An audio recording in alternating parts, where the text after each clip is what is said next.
नमस्कार। जनमानस विवेचना के YouTube चैनल पर आपका स्वागत है। मैं हूं अमलेंदु भूषण खां। कांग्रेस के नेता दिग्विजय सिंह वरिष्ठ नेता हैं और दिग्विजय सिंह जिस तरह से मोदी सरकार पर बूथ कब्जे और वोटर लिस्ट में हेरा फेरी के आरोप लगा रहे हैं, वह बेहद ही संगीन है। दिग्विजय सिंह कह रहे हैं जो एक फैमिली में, एक घर में, एक रूम में एक ही आदमी है, लेकिन उस मकान में 150 लोगों का नाम है वोटर लिस्ट में, और ये बूथ कब्जा करने की एक अलग तरह की राजनीति है मोदी सरकार की, बीजेपी की, आरएसएस की। इतना ही नहीं, वो इंडिया गठबंधन के नेताओं को सचेत करते हैं कि अगर आप सचेत नहीं हुए तो बूथ कब्जा जो है वो मोदी संघ और बीजेपी अपने हिसाब से करने में माहिर है। इसलिए आप इस ये बूथ कब्जा को रोकने के लिए अभी से तैयारी शुरू कीजिए।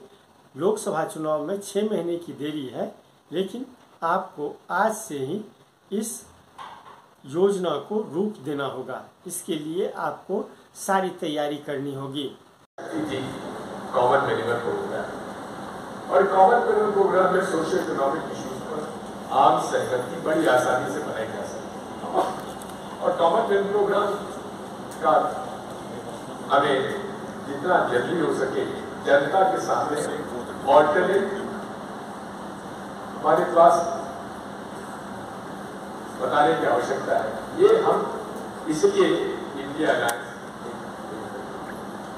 जब तक आप विकल्प जनता के सामने पेश नहीं करेंगे तब तक हम इसमें कैसे सफल होंगे नहीं समझ सकता। 3 बातें बहुत महत्वपूर्ण हैं। भारतीय जनता पार्टी की इलेक्शन मशीनरी का मुकाबला हम लोग तो जानते हैं, लेकिन इस बात को समझ लीजिए कि वो मैं कम्युनिस्ट पार्टी से नहीं कर सकता, ऑर्गेनाइज पार्टी है, अदरवाइज पार्टी है, बाकी रीजनल पार्टी और अन्य पार्टी के साथ उनका संगठन का जो क्षमता है और जो ये माइक्रो प्लानिंग है, उस पर हमें विशेष तौर पर ध्यान देना चाहिए। ये वोटर लिस्ट बनाने में 5, 7, 10% हेराफेरी तो वहीं कर लेते हैं, और कोई पॉलिटिकल पार्टी नहीं है। बहुत सारी पॉलिटिकल हो सकती करते हो, लेकिन कम से कम हम लोग उसके पीछे जाते हैं। हर वर्ष जो वोटर लिस्ट की अपडेटिंग होती है, उस वोटर लिस्ट की अपडेटिंग में हर पॉलिटिकल पार्टी जो कि भाजपा से लड़ना चाहती है उसको विशेष तौर पर ध्यान देना चाहिए, क्योंकि इन्होंने अपडेटिंग वोटर लिस्ट में फर्जी वोटरों का जोड़ने का इतना जबरदस्त मैकेनिज्म बनाया हुआ है। और मैं आरोप तो नहीं लगाना चाहता, लेकिन कुछ हमारी जो निष्पक्ष चुनाव कराने वाली संस्था है उनको भी इस प्रकार से वो मदद हमारी नहीं मिल पाती है जिस प्रकार की आवश्यकता है। कुछ वर्गों के इसमें तो स्टडी भी हुआ है, और जिस सोशल साइंटिस्ट ने उस पर रिसर्च पेपर तैयार किया था, उसे तो नौकरी से हटना था। लेकिन इस बात को मैंने किया, मैं जानता हूं, मैं समझता हूं, कोई पोलिंग बूथ जिस पर भाजपा कमजोर है वहां वो वोट कम करेंगे,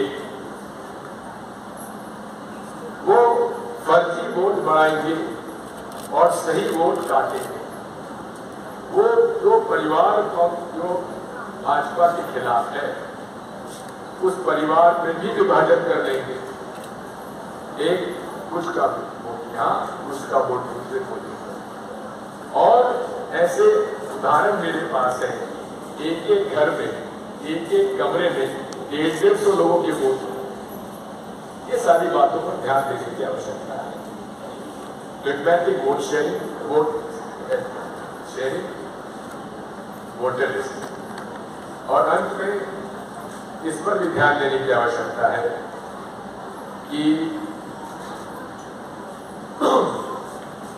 कोई मशीन इस विश्व में ऐसी नहीं है जिसमें चिप लगा हो और जो हैक ना हो।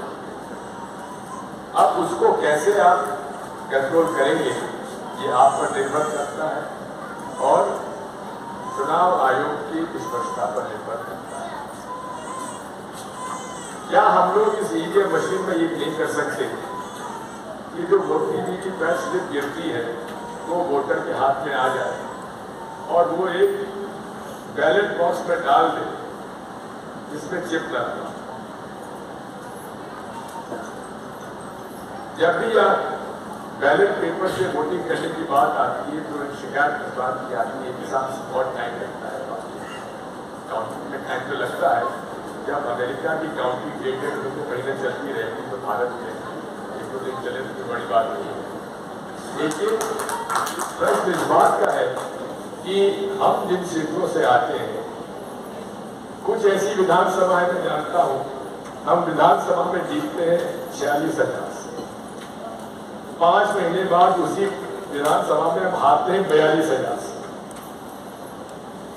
एक विधानसभा हम जीतते हैं 36,000 से, 5 महीने में उसी विधानसभा में हारते हैं 56,000 से। क्या आखिर मुझे भी 50 साल हो गए राजनीति करते हुए, इतना ट्रांसफर ऑफ वोट, ट्रांसफर इतना परिवर्तन मैंने अपने जीवन को होते देखा नहीं। और बड़ा सेलेक्टिवली किया जाता है। 543 सीट पे नहीं होगा, 250 पौने 300 सीटों पे होगा। इस पर हमें ध्यान देने की आवश्यकता है। और अगर चुनाव आयोग मान जाए तो अच्छी बात है, नहीं तो हमें एक बात पर ध्यान देना है। जिस दिन वोटिंग पूरी होती है उस दिन 17C एक फॉर्म होता है, कितना वोट ईवीएम मशीन पर रिकॉर्ड हुआ वो उसको लिखा जाता है और उसी में एक कॉलम रहता है 17A रजिस्टर। 17A रजिस्टर पे जितने दस्तखत होते हैं वो में डाला जाता है। लेकिन मैंने जितने 17C के फॉर्म देखे 17A रजिस्टर का फिगर नहीं दिया जाता। इस पर हमें हर पॉलिटिकल पार्टी को अपने पोलिंग एजेंट्स को तैयार करना चाहिए कि जब तक पोलिंग एजेंट को 17C फॉर्म पर कंट्रोल यूनिट का, काउंटिंग यूनिट का, CU का फिगर कितना वोट डाला और रजिस्टर पर कितने लोगों ने वोट डाला, इसको यदि आप मैच नहीं कर पाएंगे तो आप ईवीएम की हेराफेरी को नहीं रोक सकते। मुझे इतना ही आपसे कहना था। मैं आपके इस प्रयास के लिए आपको बधाई देना चाहता हूं। आज के लिए बस इतना ही। हमें दीजिए आज्ञा। नमस्कार। आप मेरे चैनल को ज़रूर लाइक करें और सब्सक्राइब करें। आपका बहुत बहुत धन्यवाद।